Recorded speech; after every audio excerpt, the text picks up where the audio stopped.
Reading number 53 आज meeting ने link share नहीं करेगी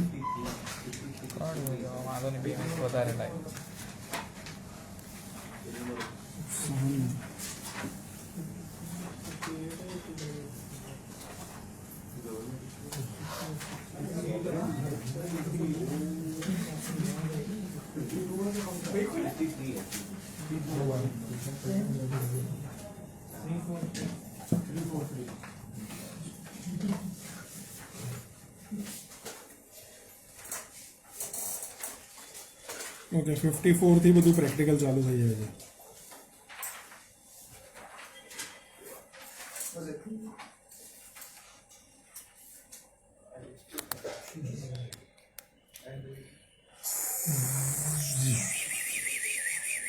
નાઈ બંધ कर दे व्हाट सिली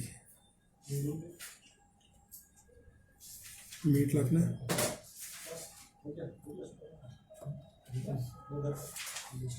नहीं तो ये रुत ये हवा क्या करूं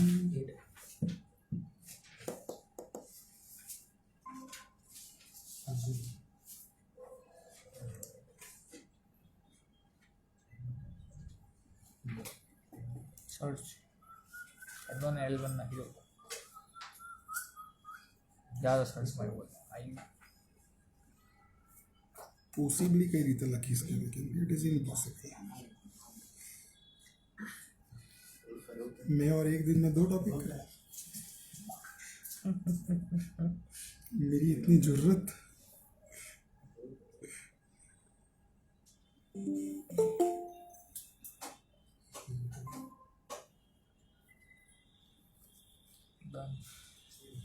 डन तो भराई तो है सो भराई हो चलाए और इतना भराई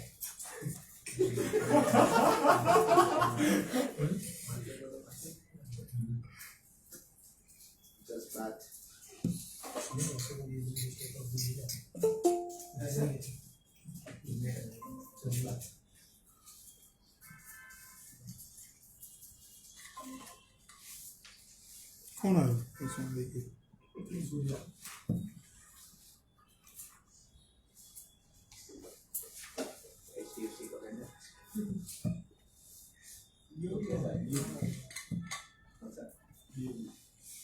LIC है बहुत बाय करे आज बीओबी अगला महीना 25-30 लाख शेयर बाय करे आज LIC का लेकिन मतलब देखा हो आधे अगस्त का बॉब्स એટલે આપણે એક પેર બનાવી એક્સિસ શોર્ટ બીઓબી લોંગ એમાંથી આપણે બહાર નીકળે 8-10 પેર રાખવાની એટલે કોઈક ની કોઈક પ્રોફિટ મળે ચાલુ છે ને પેર બંધ કરાતી હશે કોલગેટ બહુ ચાલે આજે નીસુ નેનો IRR सर एक दो पैर हमको भी बताओ ओनली प्योर ट्रेडिंग चालू कर दो हम कैरी फॉरवर्ड ही कर रहे हैं ओनली कोलगेट पेर long Colgate short Dabur long વર્ષ થયું પેર ટ્રેડિંગ हैं આ મહિનો હજી ચાલુ કરી કે થયું નથી ફરીથી મહિનો ચાલશે 2-3 મહિના ચાલશે પણ મજા આવશે થોડું લઈને નીકળીશું નીસુમાં 28% IRR ડિસેમ્બરમાં ડિફેન્સ 24/11 થી ચાલુ કર્યું 2022 એટલે શું આપણે પોર્ટફોલિયો ઓનલી પેર ખાલી પેર 6 મહિના સુધી પોર્ટફોલિયો મેનેજ કર્યો તેમાં 0 રિટર્ન હતું પછી પેર ચાલુ કર્યો અચ્છા સરસ છે સારું છે પેર जिंदाबाद પેર જિંદાબાદ ઓનલી પેર ને પછી હું તો હવે શું કરું છું કે જેમાં નેગેટિવ થાય ને તો પછી પોઝિશન ડબલ કરી નાખું પેરમાં एवरेज बहुत बहुत हो गया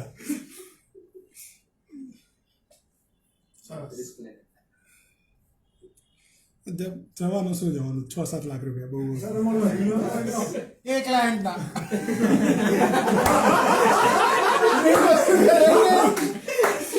અમીના મારી બી પોઝિશન એવી છે. સર તમે રીલ નતો મોકલ્યો ગ્રુપમાં કે 50 લાખ શેર લઈ લીધા 50 લાખમાં ઘરે રોડું કરાવી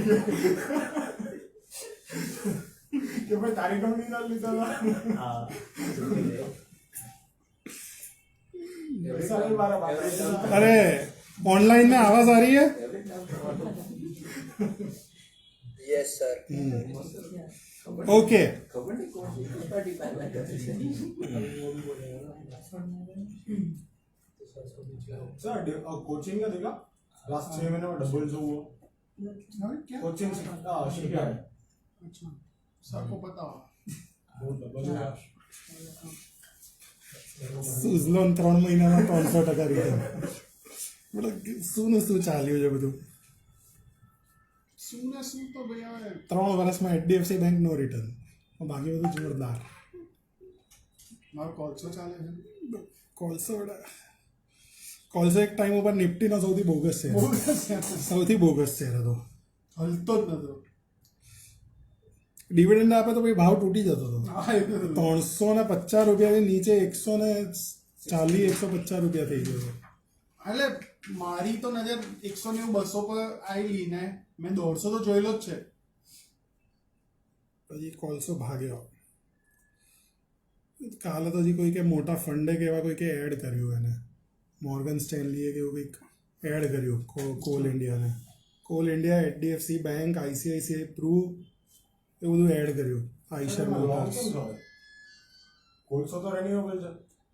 એની પછી એક ટાઈમ ઉપર જે એનો ડિવિડન્ડ ફ્લો હતો તે સ્ટાર્ટિંગમાં પીક લેવલ થી ઓછું થઈ ગયું, તો પછી એની ગ્રોથ તો કઈ કામ કોલસાનું જ્યાં જ્યાં કન્ઝમ્પશન થાય છે, કન્ઝમ્પશન જ્યાં બી થાય છે એ કન્ઝમ્પશનની પે વધતું હોય તો પછી કોલસો તો ચાલવાનો જ ને. રિન્યુએબલ થઈ જશે એટલે પછી તો મૂકી જવાનું. નથી થવાનું રિન્યુએબલ થશે બધું. પણ અહીંયા આગળ શું, જો આપણે શું ચાલે, ઈવી ચાલે છે, ઈવીમાં સરસ બરાબર, ઈવી ચાર્જ કરવા માટે કોલસો જ જોઈએ છે બધો. ઇલેક્ટ્રિસિટી કઈ લાવવાની એટલે તું એવું થાય કે તું બધું સોલર ઉપર ઇલેક્ટ્રિસિટી ચડાવી દે ને પછી ઈવી ચલાવે તો કોલસાની વાટ લાગે. એ બધું થતા બહુ ટાઈમ જશે. આ લોકોએ બહુ પૈસા નાખવા પડે, બહુ હજી 10-15 વર્ષ કાઢવા પડે. ઇન્ડિયામાં 80-90% બધું કેપેસિટી થર્મલ જ છે, કોલસાની જ છે. અને એક જ છે કોલ ઇન્ડિયા એમાં. એટલે છે જ કોલસાની આયુષ્ય છે. મારા લગન થઈ જશે, વાંધો નહીં આવતો. તો તારે દસ છોકરા તો ત્યાં જ વાંધો નહીં. હા એ બહુ વાત છે બધું. ચલો ત્યારે રીડિંગ નંબર 53. નિકિન સરે પોસિબલી લખ્યું છે, એની આગળ IM લગાવી દેજો, ઇમ્પોસિબલી 63 ઓલ્સો. ચલો, सोवेरेन डेट. गवर्नमेंट कौन से फिक्स्ड इनकम सिक्योरिटी को इश्यू करती है, तो उसमें सबसे पहला आता है सोवेरियन डेट.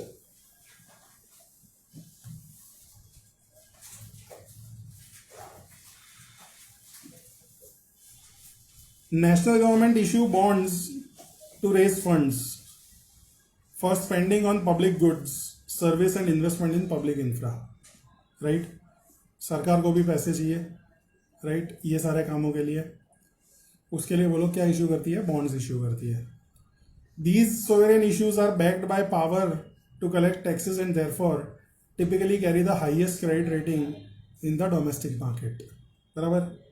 सो जो तुम्हारा टैक्स कलेक्टर है वही तुमसे पैसा मांग रहा है, राइट. तो कैसी सॉलिड तगड़ी वाली सेफ्टी हुई इसमें, राइट. गुंडा लोन लेने आए तो उसको ना नहीं बोलते, राइट, वरना सब लूट के चला जाएगा. So you know government they hate thieves because they hate competition. Sovereign issuers are usually the largest debt issuers in the domestic market. Public sector issuers such as governments prepare financial reports, but the accounting standards that apply differ from those in private sector. So PSU होगी तो PSU के अंदर normal accounting standards लागू नहीं पड़ते हैं, right. India में ऐसा है कि इलेक्ट्रिसिटी कंपनी हो गई, बैंकिंग कंपनी हो गई, इंश्योरेंस कंपनी हो गई, राइट। इस तरह की जो भी कंपनीज है उसके लिए अकाउंट के अलग स्टैंडर्ड्स है अकाउंटिंग के, राइट। तो तुम नॉर्मल अकाउंटिंग स्टैंडर्ड पढ़ के जाओगे बराबर के, पहले सारी लायबिलिटीज होगी फिर सारे एसेट्स होंगे, राइट। तो वो ऐसा नहीं होता है उसके अंदर, राइट। बैंक्स के अंदर देखोगे तो एसेट में सबसे लास्ट फिक्स्ड एसेट होगा, राइट, क्योंकि उनके जो मेजर एसेट्स होते हैं वो होते हैं लोन्स और इन्वेस्टमेंट्स, राइट। तो वो ऊपर होंगे। Generally public sector accounting standards are based on cash transactions and less on accruals. बराबर, इंडिया में ऐसा तो नहीं है, राइट। आईओसी हो गया या अरे तुम पब्लिक सेक्टर के कंपनीज की बात करो तो वहां पे तो सेम स्टैंडर्ड अप्लाई करते हैं अगर वो किसी और स्पेसिफिक वाली इंडस्ट्री से बिलोंग नहीं करते हैं तो, राइट। सो तुम शेल का अकाउंट देखोगे और तुम आईओसी का देखोगे तो you will be able to compare, right. When assessing the financial statement of a government, an analyst should consider the issuer to have an economic balance sheet that includes implied assets, example, expected future tax revenues, and implied liabilities, which is promised future expenditures, in addition to financial assets and liabilities, right? तो अभी जो asset है plus जो भी tax कमा सकता हूँ उसकी प्रेजेंट वैल्यू, और अभी जो लायबिलिटी है प्लस फ्यूचर में जो करूंगा उसकी लायबिलिटीज की प्रेजेंट वैल्यू, वो कंबाइन करके तुम्हें गवर्नमेंट को एनालाइज करना चाहिए, राइट। की distinction in sovereign debt market is difference between developed market versus emerging market, right. Developed market sovereigns have stable diversified economies with consistent and transparent fiscal policy. Developed markets होते हैं उनकी economies stable होती है, diversified होती है, fiscal policy consistent होती है. Debt is denominated in reserve currency which is a major currency held as a reserve by central bank across the world and widely used in international trade such as US dollar और Chinese renminbi. Chinese तो yen नहीं है, yuan नहीं है, yuan, Chinese yuan. ये renminbi मतलब ये क्या है? આપણું જીકે આટલું બધું ખરાબ થઈ ગયું છે. જુઓ તો what is this Chinese renminbi? Hong Kong बंगकांग का है कुछ.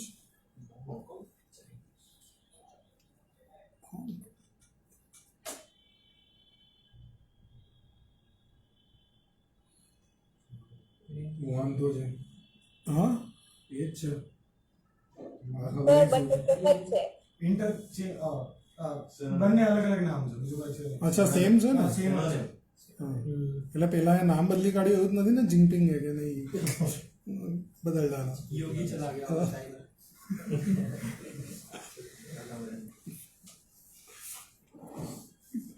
इमर्जिंग मार्केट ये है वो ओपिनियन पोल्स और वो सब आना शुरू हो गए. अभी इलेक्शन खत्म हुआ ना, राजस्थान एमपी और वो सब का हो गए होंगे ना. ट्यूसडे को मार्केट को रिएक्ट कर रहे हैं उसके बेस पे. मंडे छुट्टी. एमपी में नक्की जे होंगे कौन? बीजेपी राजस्थान में नक्की जाम तो राजस्थान में છત્તીસગઢ થી નતો. राजस्थान साउथ में भी છે છે ને તેલંगाना છે કર્ણાટક. कर्नाटक में हुआ था. कर्नाटक में तो वो गया है ना येडियुरप्पा. ठीक है चलो देखते हैं बाद में. बाद में मंडे ट्यूसडे मंडे छुट्टी. सर ने 3 केस काटे हैं. कैसे निकलेंगे? आज तो आज तो चलो खैर सेशंस में निकल गया. अब तो मैं 4 बजे से पढ़ा रहा हूँ. 5 घंटे तो मैंने कितने टाइम के बाद पढ़ाया. ऐसा पर आगे ना 9:30 की 3:30 डिफिकल्ट था लेकिन फिर वो सब शीट्स वीट्स बनाने होते हैं ना सबके वीकली परफॉर्मेंस के, तो उसमें निकल गया. ठीक है अभी जो प्रॉब्लम है, कल कल शाम को तो मैच है, चलो वो भी निकल जाएगा, लेकिन मंडे नहीं निकलेगा। अलॉटमेंट आवश्य नहीं जो मंडे का कुछ होता है। अलॉटमेंट्स 28 को आएंगे सारे। आईआईटी में आई क्यों? हाँ वो आज आ गया, लेकिन बाकी सब 28 को आएंगे। Okay. Emerging market sovereign issuers typically have fast growing, less stable and more concentrated economies, and consequently less stable tax revenues, which are sometimes tied to dominant industry or commodity, right? So, कुछ ऐसे economies होते हैं जो सिर्फ tourism पे rely करते हैं, right? तो टूरिज्म खराब हुआ तो उनकी इकोनॉमी की वाट लग जाएगी, राइट? कुछ ऐसे इकोनॉमीज है जो सिर्फ कमोडिटीज के ऊपर रिलाई करते हैं, राइट? कुछ अफ्रीकन इकोनॉमीज है, राइट? हाँ, right? So emerging market debt is often raised to fund investment in economic growth and can be domestic debt or external debt. So emerging market का जो date होगा वो domestic date भी हो सकता है, खुद ही तुम्हारी पब्लिक को ट्रेजरी बिल्स इशू किए, या एक्सटर्नल डेट भी हो सकता है, बाहर वालों को डी बिल्स इशू कर दिए।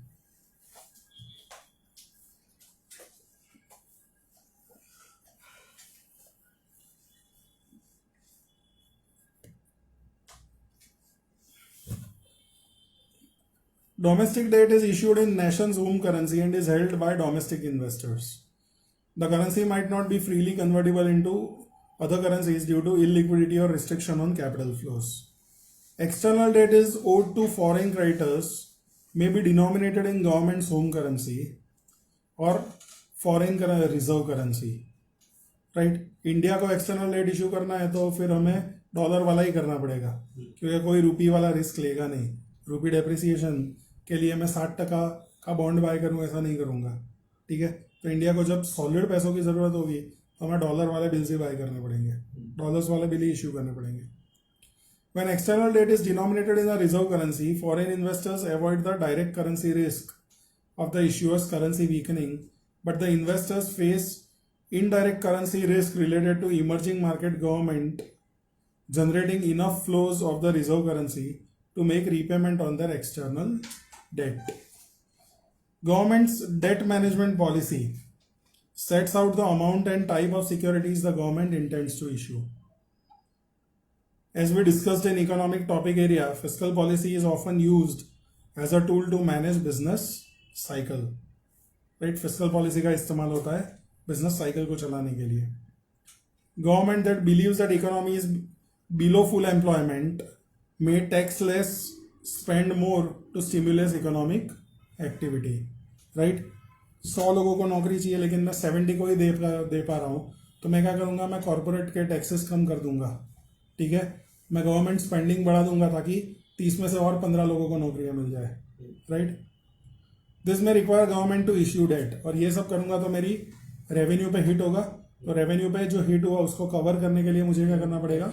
बॉन्ड्स इश्यू करने पड़ेंगे। Analyst who wish to forecast a debt's issuance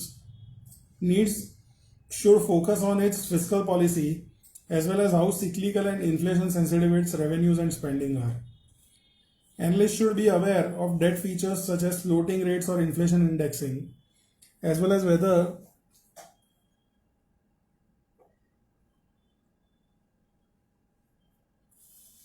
the government guarantees are non-sovereign debt. Recall from the economics topic area the condition of Ricardian equivalence, which suggests that taxpayer expects the future taxes will have to repay and debt the government issues. Ricardian equivalence, which suggests taxpayer expects that future taxes will have to repay any debt the government issues. This would imply that a government should be indifferent among the possible maturity of its debt, but only under all the following assumptions about taxpayer behavior. They will increase savings when they expect higher future taxes. ये assumption है, right? Future में taxes बढ़ेंगे तो अभी मैं saving बढ़ा रहा हूं. They have rational expectation expecting tax decrease in the present to be offset by tax increase in the future. So अभी मुझे कुछ बेनिफिट दिया है तो फ्यूचर में वो बेनिफिट पे कहीं ना कहीं हिट आएगा. They can borrow and lend in capital markets that have no transaction cost. Impossible. They can and will pass tax savings on to future generations.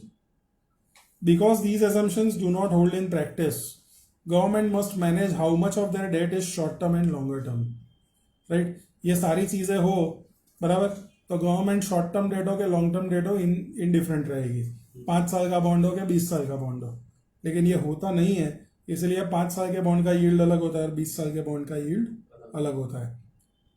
Governments typically issue securities across maturities to maintain stable split between long term and short term debt over time. Right?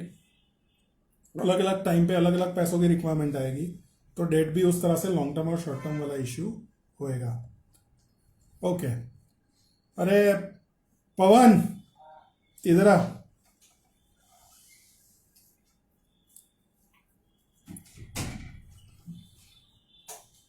हाथ खींच.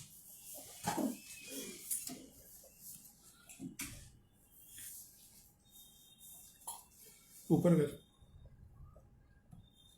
खींच.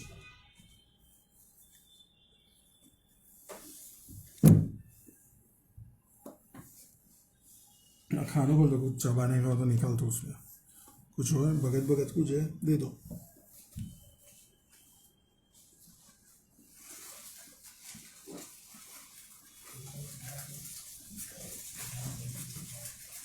एक ही नहीं है. हाँ एक ही नहीं.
इसके बाद वाला पैराग्राफ से पढ़ लो.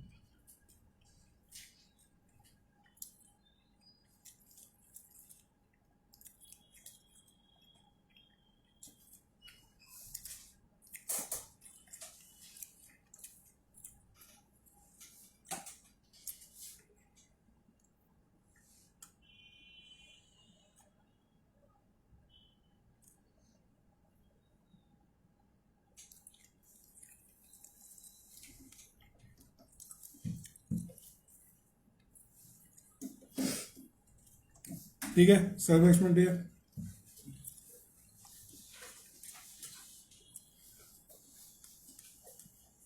Having liquid markets and longer maturities of government debt also has benefits. Market participants use government debt yield as a benchmark against which they measure the credit risk of non-government debts. ठीक है, RF plus कितना दे रहा है ये bond, right? Asset managers and financial institutions often rely on government debt in their interest rate risk management and use it as a collateral in transactions such as repo. Central banks buy and sell government debt of various maturities to conduct monetary policies. ठीक है, वो तो हमें पता ही है. Inflation बढ़ गया, market में से पैसा सक करना है, तो गवर्नमेंट क्या करेगी? बॉन्ड इशू कर देगी और पैसा ले लेगी. तो गवर्नमेंट बॉन्ड्स का इस्तेमाल भरपूर कर दिया मॉनेटरी पॉलिसी के लिए, राइट? और उसका इनडायरेक्ट कनेक्शन है फिस्कल पॉलिसी के साथ भी, राइट? अगर मुझे इकोनॉमी में ग्रोथ चाहिए तो मुझे टैक्सेस काटने पड़ेंगे, राइट? मुझे स्पेंडिंग बढ़ाना पड़ेगा, लेकिन पैसों की रिक्वायरमेंट के लिए मुझे बॉन्ड्स इशू करने पड़ेंगे। नॉन सोवेरियन डेट, सो सोवेरियन डेट किसका है? सेंट्रल गवर्नमेंट का है।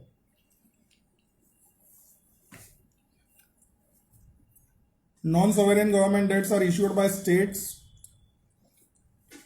provinces, counties, and entities created to fund and provide services. ठीक है, तो ये लोग इश्यू करते हैं for construction of hospitals, airports and other municipal services.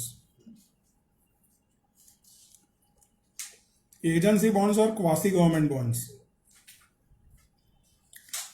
are issued by entities that national government create for specific purpose, such as financing infra investment or providing mortgage financing.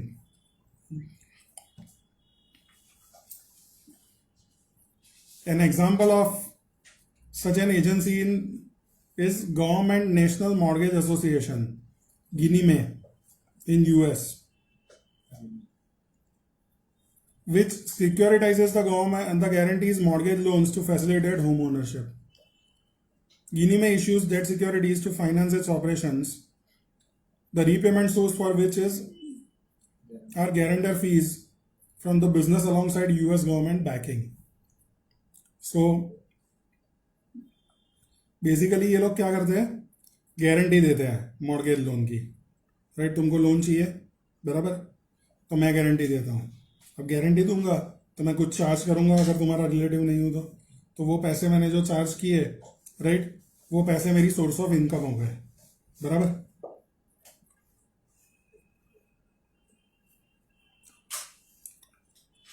When they are backed by sovereign entity, agency bonds typically have yields and credit rating closely aligned with those of the government. ठीक है,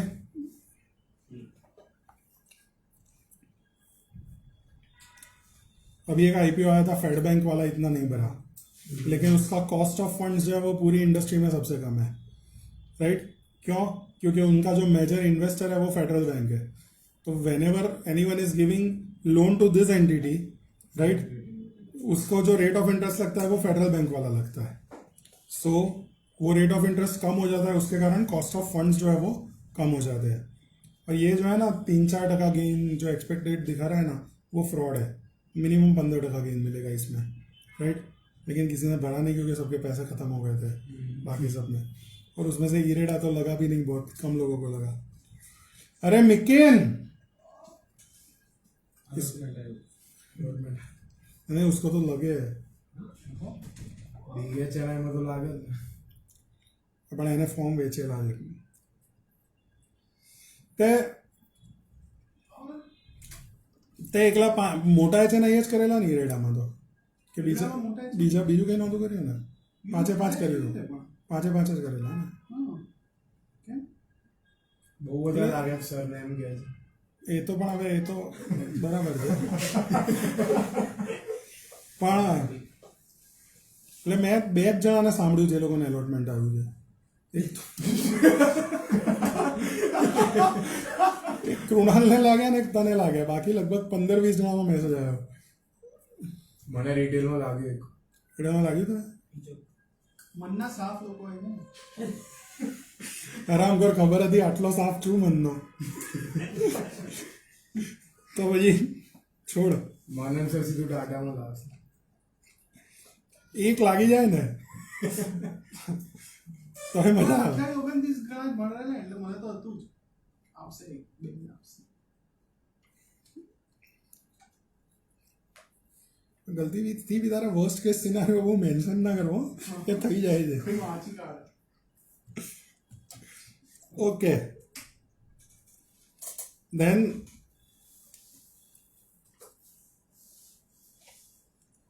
local and regional government authorities may issue debt raised from general public spending backed by local tax raising powers, referred to as general obligation bonds or GO bonds, or debt issued to fund a specific project called revenue bonds, where the source of repayment is fees from the use of infra funded by bond issue. Example, a toll bridge or a road. Right? तो express highway बनाने के लिए specific bond issue की है, right?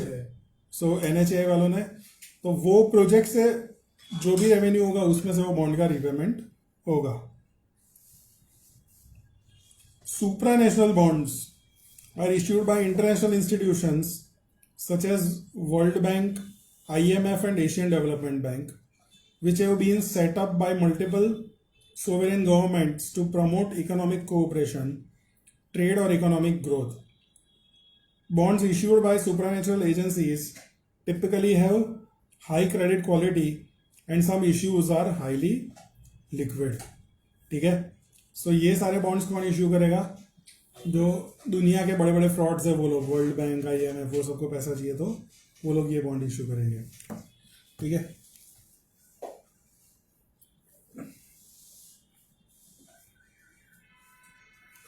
While corporate issuers of debt raise debt finance as required, sovereign issuers are use regular public auctions to issue government debt securities. So ये bonds को auction करते हैं sovereign issuers. ठीक है? Buyers can make competitive bids or non-competitive bids at government debt auction. Competitive bids are used to set the price of the debt issue, while non-competitive bids are guaranteed to have their allocation met at price determined by the competitive bid. बराबर? सो competitive bid मतलब जो 100 में मिल रहा है उसका मैंने 99 डाल दिया, राइट? तो वो कॉम्पिटिटिव बिड हो गया. और मैंने देखा कि 99 है, बराबर, तो मुझे उसके साथ लड़ना नहीं है, तो मैंने 99.8 में डाल दिया, तो वो नॉन कॉम्पिटिटिव हो गया उस पॉइंट ऑफ टाइम पे, right? The auction is conducted by first allocating bonds to non competing bids. ठीक है? These competitive bids are ranked in order of highest price or lowest yield. ठीक है? सो जो सबसे ज्यादा भाव देगा या सबसे कम यील्ड मांगेगा, राइट, उसको बॉन्ड इश्यू कर दिए जाएंगे. Bonds are allocated to competitive bids starting with highest price, moving through the auction order book until the offering amount is met. बराबर? तो सबसे पहले 99.4 वाले को दिया, फिर 99 वाले को दिया, उस तरह से एलोकेट करते जाऊंगा जब तक मेरी बोरो करने की कैपेसिटी खत्म नहीं हो जाती. The yield of successful competitive bid with the lowest price is referred to as the cut off yield. Right? जहां पे अटक गया, क्या इसके नीचे वाले को नहीं, तो उसने जो यील्ड पे बॉन्ड मांगे थे उसको क्या बोला जाता है? Cut off yield. Under a single price auction all investors pay the price associated with the cut off yield regardless of the yield they actually bid. Under multiple price auction, successful competitive bidders actually pay the price that they bid for. So government तो यही चाहेगी कि multiple price auction हो, right? और investor जो भी है वो बिड करने वाला है वो ये चाहेगा कि सिंगल प्राइस ऑक्शन हो. एक लाइन थे कि highest price bonds are allocated to the competitive bids starting with the highest price. તો એમાં હાઈએસ્ટ પ્રાઇસ એ લોકોની કૂપન રેટ્સ તો ઓછા હશે, એટલે yield lowest થઈ ને. હા, તો એનો ફાયદો શું થાય? કેમ એવું નહીં?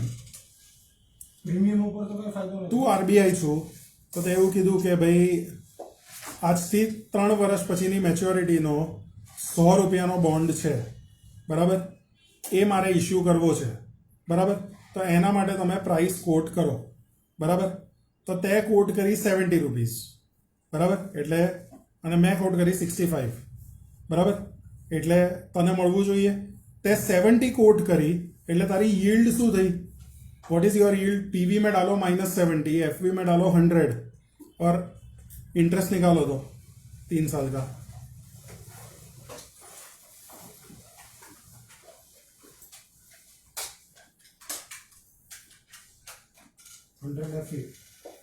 पीवी में -70, N3 PMT 0 and yield IY calculate करो. सो तूने 12.62% पे मांगा और मैंने 65 डाली हुई है, ठीक है? तो मेरी यील्ड कितनी हुई? पीवी में -65 कर दे. 15 बराबर बराबर। तो मैंने 15.4% की यील्ड मांगी और 65 रुपए बोला, तूने 12.3% की यील्ड मांगी और तूने 70 रुपए बोला, तो गवर्नमेंट के लिए बेनिफिट कहाँ पे आया? हाँ, तो इसीलिए वो लोगों ने लिखा है कि जो हाईएस्ट प्राइस या लोएस्ट यील्ड पे मांगता है उसको पहले इश्यू किया जाता है, राइट। એટલે government can ask for bids in both the ways, कि या तो प्राइस के फॉर्म में बिड कर या तो यील्ड के फॉर्म में बिड कर। तो तूने यील्ड कर दिया, तूने यील्ड डाल दिया 12%, मैंने डाल दिया 15%, तो पहले तेरा सिलेक्ट होगा। तूने भाव डाला 70, मैंने डाला 65, तो पहले तेरा सिलेक्ट होगा। तो भाव ऊपर वाला सिलेक्ट होगा और यील्ड नीचे वाला सिलेक्ट। 3 વર્ષ પછી at a time present value T0 નું જોવે છે અને T3 અલોટ ઇશ્યુ કરશે એવું થયું ને? નો નો નો નો નો, કે at a time ઇશ્યુ આજે કરશે, પણ બોન્ડમાં રીપેમેન્ટ જે છે એ રીપેમેન્ટ એટલે પ્રિન્સિપલ રીપે થાય ને 100 રૂપીસ, એટલે એના માટે તું આજે કેટલા રૂપિયા આપવા તૈયાર છું? બરાબર. હું તને આજથી 10 વર્ષ પછી 100 રૂપિયા આપીશ, તો તું મને આજે કેટલા આપવા તૈયાર છું? તો એમાં આજે મને જે મેક્સિમમ આપે એને હું આપી દઉં ને કોન્ટ્રાક્ટ, એવું થયું। मतलब इसका सर मतलब यही हुआ ना कि जो हाई बिड कर रहा है उसको पहले बॉन्ड इशू हो जाएगा। हाई प्राइस पे या लो यील्ड पे बिड करोगे तो तो तुम्हें पहले मिलेगा, क्योंकि वो लिमिटेड होगा तो मतलब वो होगी। ठीक है, वही हुआ ना, जो गवर्नमेंट में ज्यादा पैसा दे। वही अल्टीमेटली वही हुआ ना यार। बहुत सड़क रहा हूँ मैं आज अभी, तो ये पवन को बेचारा कभी उड़ ना जाए। ये डालो, नहीं वो क्या करेगा, वो तो यील्ड निकालेगा। पवन पवन आज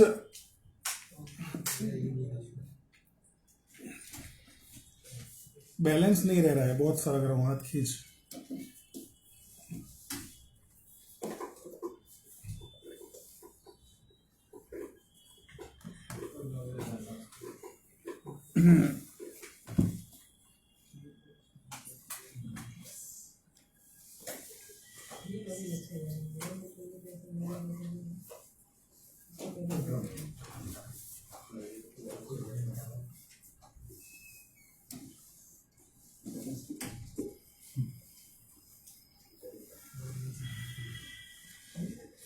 okay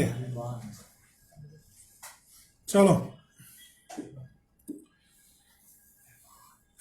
a government issuer that wishes to minimize yield volatility would likely choose to conduct single price auctions because all the bonds will be issued at a single yield. This decrease in yield volatility may increase the chance of successful auctions, distribute bonds more broadly among investors, and result in lower cost of funds for the issuer and lower realization also, right? Because successful competitive bidders in multiple price auction pay what they actually bid, it is likely that bids will be close together and large in size. एक minute, इसको क्या हो गया? Prince आने वाली charging no बंद कर देना। बस okay. Once issued, sovereign debt typically trades in quote-driven OTC dealer market in a similar नहीं, एक पैराग्राफ गुच्छा है उनमें। A sovereign issuer typically designates certain financial institution as a primary dealer, PNB guilds, right, that are required to make competitive bids in auctions, submit bids in auction on behalf of third parties, and act as a counterparty to the central bank when it buys and sells security to carry out monetary policy. सही है? Once issued, अभी तो government ने online bidding भी शुरू किया हुआ है, बराबर, लेकिन पहले तो ये प्राइमरी डीलर के थ्रू ही बॉन्ड्स बेचे जाते थे। Once issued, sovereign debt typically trades in quote-driven OTC dealer market in a similar fashion to corporate bonds. Trading is most active and price most informative for the most recently issued government securities of a particular maturity. These issues are referred to as on-the-run bonds, and their yields are typically used to represent default risk-free benchmark yields when constructing yield curves. OTC market में trade होते हैं. Investors in government securities may have non-economic objective. For example, government bonds are often used by central banks to conduct monetary policy. Foreign governments purchase sovereign bonds of other nation as reserve. बराबर. India का जो forex reserve है उसमें लगभग 50% US के treasury bill है, और globally जितना भी फॉरेक्स रिजर्व है उसका लगभग 60-70% यूएस के बिल्स है. बराबर. तो इसीलिए यूएस को कुछ हुआ तो सबके फॉरेक्स रिजर्व खलास हो जाएंगे. बराबर. इसलिए यूएस को कुछ नहीं होगा. राइट. हट्टा कट्टा ही रहेगा. And some financial institution are required to hold government bonds to comply with regulation. Banks को स्टैट्यूटरी लिक्विडिटी रेशियो मेंटेन करना होता है. राइट. तो एसएलआर के अंदर अलग अलग सिक्योरिटीज में सबसे पहली सिक्योरिटी जो वो लोग लिखते हैं वो ट्रेजरी बिल्स होता है. The presence of such investors decrease the yield of sovereign bonds relative to those of non sovereign issuers. ठीक है. मतलब पति क्यों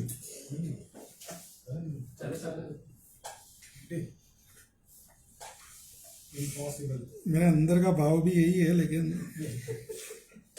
खराब लागे सु सही भाव है. हम नितिन सर को नहीं बोलेंगे. अरे वो तो बोलो तो भी क्या. हो गया दिल से बुरा लगता है. सर ये ओटीसी मार्केट है, ओवर द काउंटर है, तो ये रेगुलेट तो होगा नहीं. हाँ. સર ફોરેક્સ રિઝર્વ હોય એમાં તો કોઈ રૂલ ન હોય કે આટલા પર્સન્ટ આ કરે ના એમાં ના હોય. પણ સાંભળ, તું ફોરેક્સ રિઝર્વમાં ડોલર રાખે, ડોલર તને પાછું ના આપે, એની જગ્યાએ તું બોન્ડ રાખે તો કંઈક વ્યાજ બી મળે. બાકી ફોરેક્સ રિઝર્વ તો ઇન્ફ્લેશનના કારણે પત્ર ઠોકાઈ જાય પડ્યા. સમજો ને. चलो क्रेडिट एनालिसिस करेंगे अब. यस. 61 है, 63 नहीं है. 63 ये जंपिंग.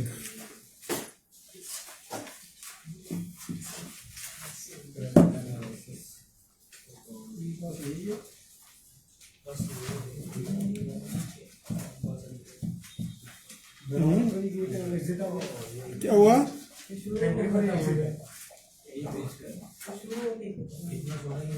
हाँ तो कर लेंगे ना. मतलब तुम स्टे पॉजिटिव, इतना तो मैं करा सकता हूँ. सर खुद को हौसला दे, इतना तो मैं करा सकता हूँ. ठीक है. हो जाएगा.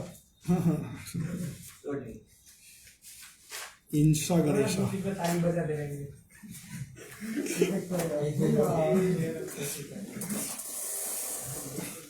चलो इसके बाद वाला चैप्टर अच्छा है, वो मैं अच्छी तरह से कराऊंगा क्योंकि उसमें थोड़े कैलकुलेशंस है. राइट. ये जो है इसमें क्या है कि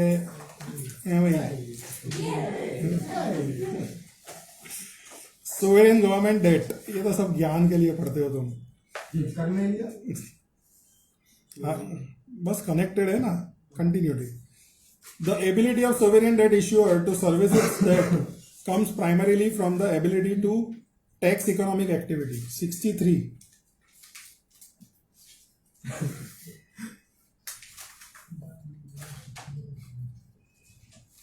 देखो विश्वास नहीं होगा.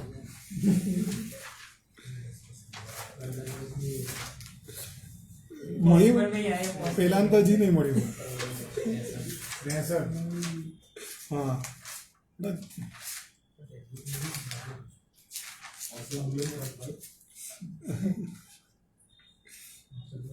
चलो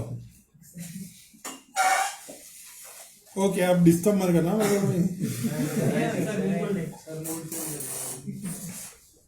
डिस्टर्ब करेंगे तो क्या होगा? गाली बोलूंगा मन में जो तुझे सुनाई भी नहीं देगी. मैं तो ना सहता. मैं ना सहता. हम तो ना सुन पाते भाई. सुन लिया मैं वो क्या सहन करने का. चलो वैसे मैं सबको बोल चुका हूँ 2-4 बार. कौन सी बात. मीटिंग एंड करो चलो, the ability of sovereign debt issuer, एक नहीं एक लाइन फरी और वंचाओ जो nonsense. The ability of sovereign debt issuer to service its debt comes primarily from its ability to tax economic activity in its jurisdiction. Right? ये tax आता है ना, वो मेरे को यंग शेल्डन याद आता है. 6 साल का था तब से उसके मम्मी पापा का टैक्स देख रहा है. Assessing the credit risk of sovereign issuers require an analyst to evaluate the factors that provide for stable economic growth with low inflation. These factors can generally be split into 5 qualitative and 3 quantitative factors. So अभी के class में हम ये 5 qualitative और 3 quantitative factors को study करेंगे. ये 8 factors सही हुए तो गवर्नमेंट टोपी नहीं देगी बॉन्ड पे. गवर्नमेंट बॉन्ड के सामने क्या देगी? पैसा देगी. ये 8 फैक्टर में कुछ लोचा हो गया तो गवर्नमेंट बॉन्ड में क्या मिलेगी? तुम्हें टोपी मिलेगी. राइट? पहले क्वालिटेटिव फैक्टर्स, उसमें institutions and policy factors address whether the government encourage political and economic stability. बराबर? गवर्नमेंट क्यों ऐसी स्टेबिलिटी करेगी एनकरेज? पॉलिटिकल तो बिल्कुल नहीं करेगी, खुद होगी तो करेगी. Right? Economically this means enforcement of basic legal protection and property rights, a culture of debt repayment, transparency and consistency in data reporting, and policies that encourage business activity.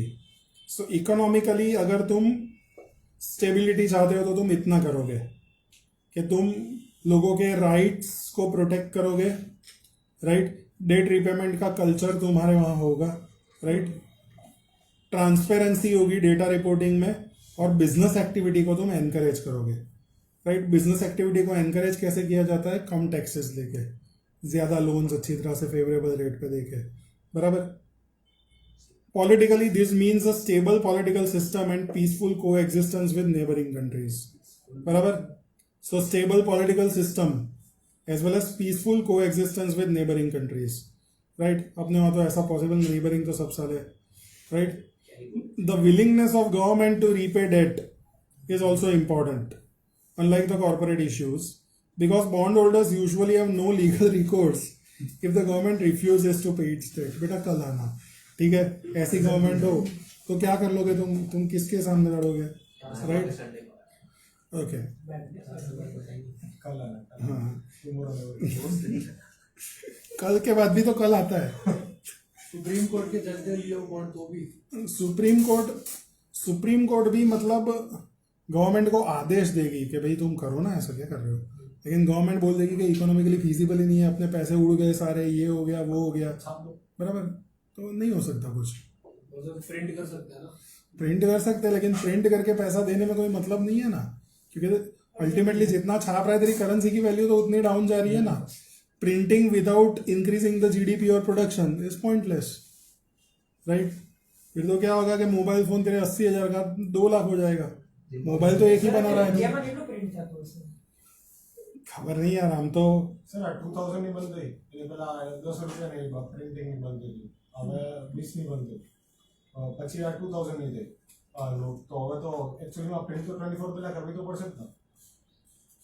I don't know, मुझे कुछ I guess तो કે 1 લાખ કરોડ ની something કંઈક હતી 2000 ની not આખા ઇન્ડિયામાં. અને એ લોકો ખેંચી લેશે, હા, ખેંચી લીધી. લીધી. હા, બરાબર. પણ જો વધારે ને વધારે ટ્રાન્ઝેક્શન બેન્કિંગ ચેનલ થ્રુ થતા હોય તો પછી એ લોકોને જરૂર ના પડે ને. યુપીઆઈ ને 500 ને એના વેલોસિટીમાં લિમિટેશન હોય 500 यार वो लोगों ने 2000 की नोट मेरे हिसाब से तो बनाई इसीलिए थी क्योंकि उस पॉइंट ऑफ टाइम पे जो भी पैसा खींचा था लोगों को उतना पैसा देना था, तो वो कम कॉस्ट में अगर हायर डिनोमिनेशन के नहीं बनाते तो वो नहीं होता, इसीलिए वो किया था. फिर धीरे धीरे करके अभी इतना सारा रिलायंस इकोनॉमी का इसके ऊपर हो गया है ऑनलाइन पे. राइट? तो फिर नीड नहीं बन रही है अभी. 2000 की नोट खींच के भी ये लोग ऐसे ही नहीं करते होंगे, कुछ तो स्टडी होगा कि ये नोट खींच ले तो क्या होगा, ये होगा वो होगा. शक्तिकांत बड़ा हुआ है. हाँ, बड़े वो दोनों सुपरस्टार है, एक शक्तिकांता दास और एक अपना ये सुब्रमण्यम, अपना फॉरेक्स कौन सा, अरे ये जो सबकी बैंड बजाता रहता है, एक्सटर्नल अफेयर्स, जयशंकर, सुब्रमण्यम जयशंकर, तो सही है। सुब्रमण्यम स्वामी सुबु नहीं, सुबु को तो अभी वो तो he is mentally going through torrid times, वो भी सही है। चलो યુએસમાં બી તો સેમ વસ્તુ થાય છે ને, કે પ્રિન્ટ આટલી કરે છે ફિયાટ કરન્સીના નામે ભાઈ છાપો છાપો છાપો, તો એ ડિજિટલ એ બી કામ નથી આવતો, ये तो ऑलरेडी ये लोगों ने तो खासी बड़ी डिजिटल छे તો એના એ લોકોની છે ડિજિટલ કારણ કે यूएस કાર્ડ બહુ ચલતા है वहाँ पे कार्ड कितना चलता है, मास्टर कार्ड और वीजा कार्ड, मतलब वो लोग तो यूपीआई में इतना नहीं ना यूपीआई तो है ही नहीं वहाँ पे। यूपीआई में तो वो लोगों को ऐसी वाट लग गई वो लोगों की कि वो लोग तो ऐसा ही एक्सपेक्ट कर रहे थे कि यहाँ पे भी वीजा और मास्टर कार्ड राज करेगा, लेकिन उनकी ऐसी वाट लगी है। मोदी का है कि हर एक चीज का ऑल्टरनेटिव ढूंढने के पीछे लगा हो, रिन्यूएबल करो, ये करो, वो करो, राइट।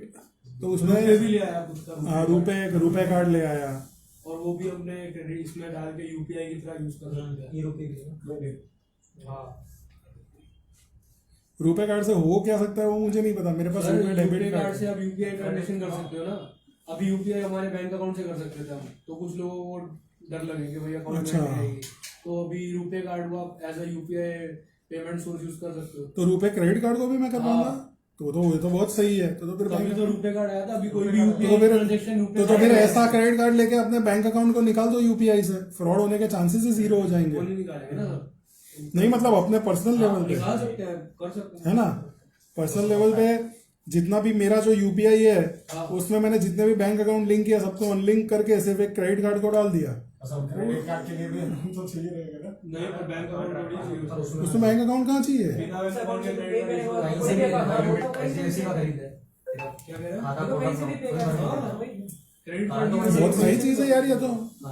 तो सर अभी करते हैं ना, मेरे घर पे भी जब जो भी यूपीआई यूज करता है जीपे के अंदर वो रुपए क्रेडिट कार्ड डला हुआ है, तो अपनी क्रेडिट भी मिल जाता है, यूपीआई भी हो जाता हाँ है। वो क्रेड वाला तो अभी निछावर का है ना वो। तो सर लोन बेचता है। सर वैसे ना वो नीचे नहीं वैसा ये तो वो लोगों को झटका ही है ये यूपीआई तो ऐसा रहता है ट्रांजेक्शन लॉस। सही है ये। હવે પેલા 6-7 મહિને ને જ્યારે યુપીઆઈ ફ્રી ઓફ કોસ્ટ કરી નાખ્યું।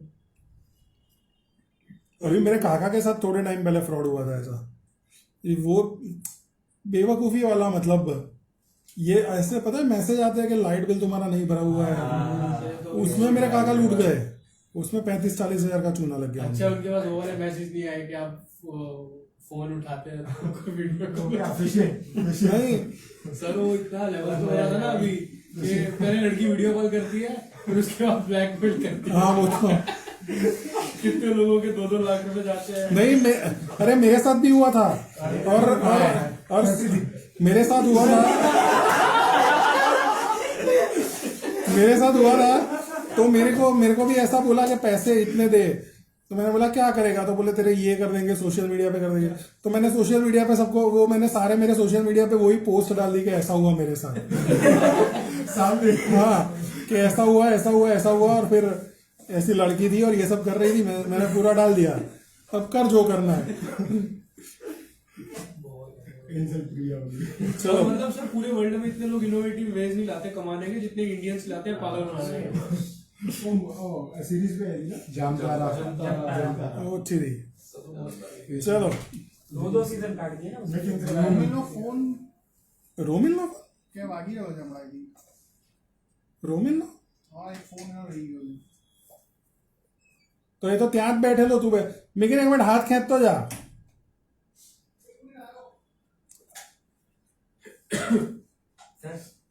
चलो फिस्कल चलो घर पे जाके वो भी तो देखना है, ओपिनियन पोल्स। चलो fiscal flexibility factors relate to government's ability to increase tax collection or decrease public spending to ensure debt service payments are made, right? So fiscal flexibility कब होगी गवर्नमेंट के पास? जब वो चाहे तब टैक्स को बढ़ा पाए, राइट, या पब्लिक स्पेंडिंग को घटा पाए, right. Monetary effectiveness factors.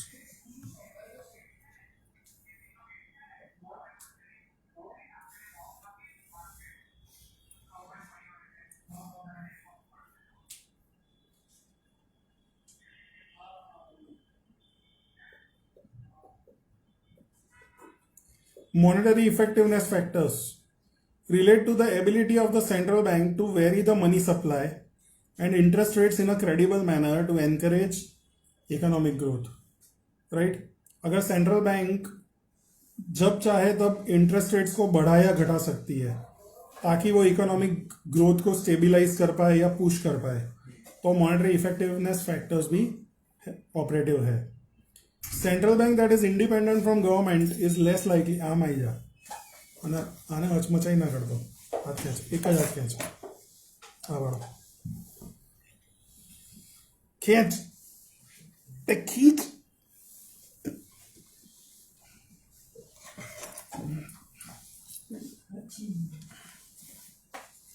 Okay.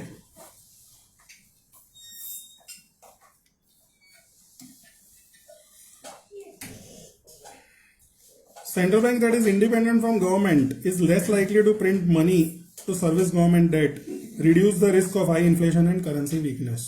बराबर. तो सेंट्रल बैंक की फ्रीडम इसीलिए जरूरी है, वरना तो सरकार बोलेगी कि पैसे छापो और बांटो. तो यूएस के फेड ने क्या किया? ट्रम्प ने बोला तो छापे और बांट दिए सबको. दे दे दे दे दे दे, राइट. तो 40 रुपए का PFCREC 350 रुपये पहुंचा दिया. ये सब कर करके. Economic flexibility factors relate to growth trends, income per capita and diversity of sources for economic growth, right. ये इकोनॉमिक फ्लेक्सिबिलिटी फैक्टर्स हुए कि मेरी ग्रोथ ट्रेंड मेरे फेवर में है, पर कैपिटा इनकम बढ़ रही है, राइट, और इकोनॉमिक ग्रोथ के सोर्सेज जो है वो भी अलग अलग हो रहे हैं, इंप्रूव हो रहे हैं, बेटर हो रहे हैं. External status factors relate to standing of country's currency in international market. तुम्हारी कंट्री की करेंसी की क्या वैल्यू है? तो अभी वो मोदी उसको भी बढ़ाने का ट्राई कर रहा है, राइट, कि रुपी में ट्रेड करते हैं ना, क्या डॉलर के पीछे पड़े हुए हो, राइट. ऐसा बहुत टाइम पहले सद्दाम हुसैन ने ट्राई किया था, तो उसको पता दिया था, right. Countries with reserve currency which are widely held as foreign exchange reserves at central bank across the world have more ability to issue debt to foreign investors in their domestic currency and maintain larger budget deficits and higher level of debt. तो जहाँ पे भी reserve currency होगी वो लोग बड़े बड़े deficit भी सहन कर पाएंगे और उनके डेट भी बड़े हो तो भी कोई दिक्कत नहीं है, क्योंकि ग्लोबल ग्रोथ को फंड ही उन्हें करना है, राइट. इसलिए डॉलर चलता है. Geopolitical risk related to international conflicts are also a consideration. Quantitative factors में फिस्कल स्ट्रेंथ में लो डेट बर्डन रेशियोज, जैसे डेट टू जीडीपी रेशियो कम है, डेट टू रेवेन्यू रेशियो कम है, and low interest to GDP और interest to revenue ratios, बराबर. तो मेरी इकोनॉमी स्ट्रांग है, ठीक है. इकोनॉमिक ग्रोथ एंड स्टेबिलिटी, तो उसमें high real GDP growth, large economy size, high per capita GDP and low volatility in real GDP growth, right. तो इकोनॉमी की ग्रोथ और स्टेबिलिटी भी मजबूत है, right. And external stability is measured by high forex reserves to GDP, high forex reserves to external debt, low long term external debt to GDP, low near term external debt to GDP. Foreign exchange reserves are usually built up by country that exports more than it imports. If exports are concentrated in specific commodity, credit risk becomes aligned with the price of that commodity. Non-sovereign debt. उसमें कौन कौन आता है? तो ये तो हमने कर लिया ना, एजेंसीज कर लिया, नहीं एजेंसीज देखा था, फिर government sector, banks and financial institutions. These financial supranational entities भी देख लिया था हमने. रीजनल भी म्यूनिसिपल बॉन्ड्स और वो होता है. क्या मस्त टॉपिक है. जनरल बॉन्ड्स और रेवेन्यू बॉन्ड्स भी हमने देखा था, राइट। रेवेन्यू बॉन्ड्स किसी प्रोजेक्ट के लिए होते हैं। बस तो हो गया।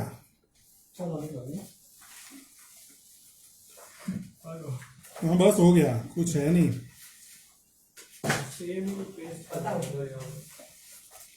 इसीलिए मिकिन ने 63 भी लिखा होगा। अभी नेक्स्ट क्लास में मैं 64 कराऊंगा, वो अच्छा टॉपिक है, उसमें 2-3 सम्स है। और अपने ट्यूसडे को मिलके क्या कर रहे हैं, हेज फंड का प्रैक्टिकल वाला पोर्शन करते हैं। एग्जांपल्स हो। हाँ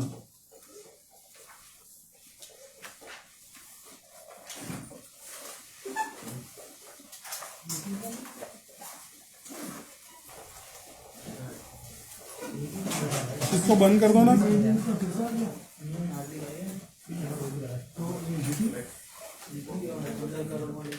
અને આમ ખેંચીને